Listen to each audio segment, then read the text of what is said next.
We know we can format our Excel worksheet using colours for the background, the font colour, the typeface, but they all fall under a sort of larger banner of theme.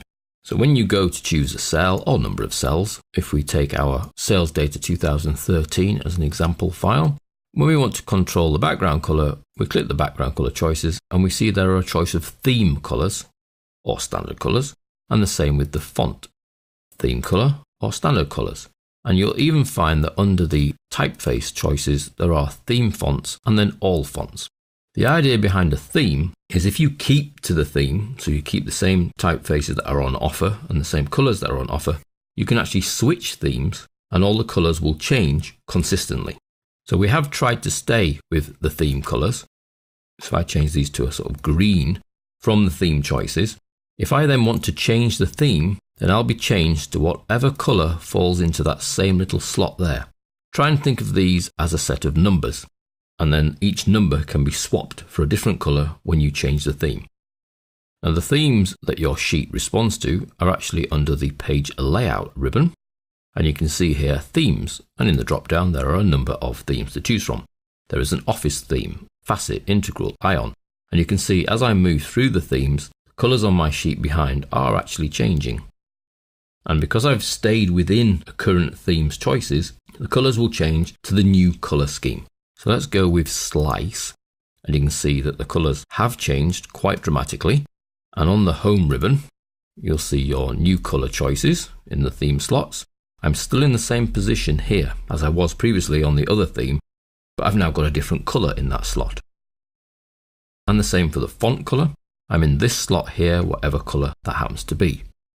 The typeface has also changed for this particular theme because the theme fonts are actually Century Gothic as opposed to Calibri.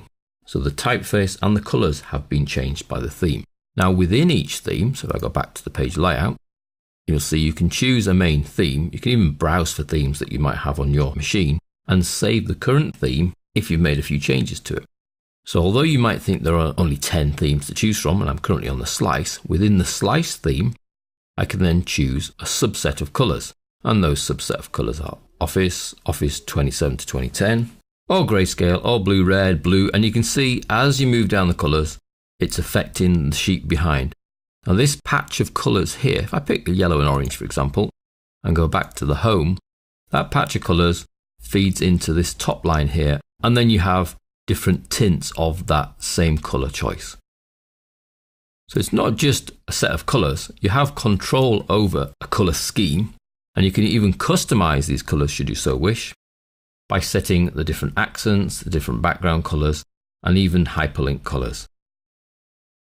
Now within your theme, you can also control the fonts by going Calibri Light, Cambria, and again, as you choose down the list, it's affecting the background.